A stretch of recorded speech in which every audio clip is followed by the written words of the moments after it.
Hello everybody. Today's project is a photo manipulation project, and the first thing you're going to do is do a quick sketch to get your ideas down, and then simply collect your imagery that may or may not be used in the final project.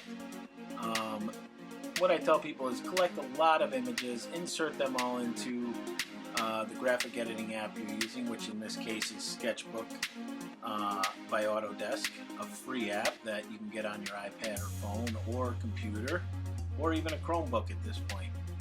The next thing is do at least a rough cutout of some of the imagery so you can begin to build and see what your composition is going to look like. Don't spend too much time on the cutout and the refinement yet until you make the final decisions as to what you will keep or include and what things you may wind up getting rid of. So once you start to get these things cut out, and as far as cutting out, I think the best process is first going with the magic wand and then going in with lasso tools and the eraser to clean up those cutouts. So my original idea changed from a warrior. I found this great picture of the Hulk here, and at this point I've really developed the composition, and now I'm starting to experiment a little bit with gradient fills in the back and focusing essentially on the light source, which is going to be determined by the picture of the Hulk there. So now, as I begin to move through this project, I do move things around, resize them, reshape them. I took a quick photo with an iPad right here, sitting while I was doing my project. Cut that out, got it placed on, played around with some transparency and also some tinting. At this point, I'm tracing the fingers on the hand, and this is what I like to call the double overlap technique. But what it does is you trace part of a picture, copy that, paste it into a new layer, and then insert an object in between. And what this does is help you to create a very realistic or believable overlap or insert into an image that was essentially whole in the beginning. But by cutting it up, placing these things and overlapping them as they truly exist can really help with the realism and the believability of your photoshopped image.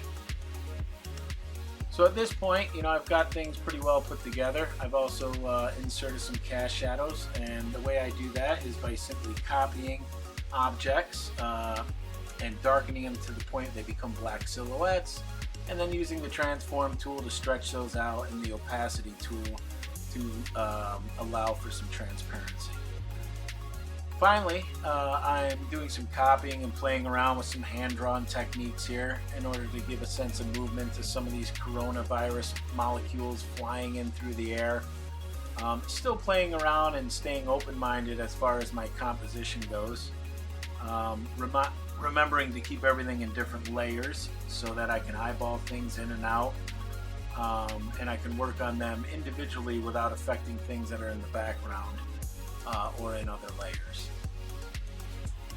And now at this point, a lot of people would consider the project done, but I always say, there is more you can do. So what I tell people to do at the end is check over some of your cutouts. Like I have some white residue left around the bottom of the feet here. I'm also hand drawing a little bit of darkness into the shadows using the airbrush tool, which I think looks a little bit more realistic and maybe makes these feet feel like they're really planted into that grass rather than just being cut out and pasted on top. So it's these small little refinements and little touch-ups that you do at the end which really helps to make your picture look realistic and believable.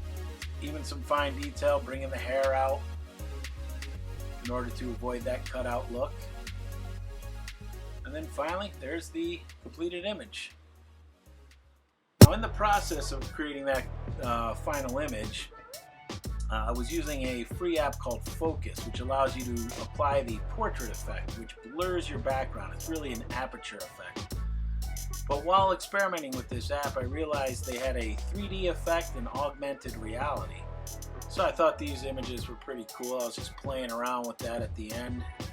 Did a little screen record here, but really a kind of a neat way to look at your work when it's all done. Well, I hope you enjoyed this project, and I hope your work came out great. You can have a lot of fun with this, working with photographic images. Keep creating and have fun.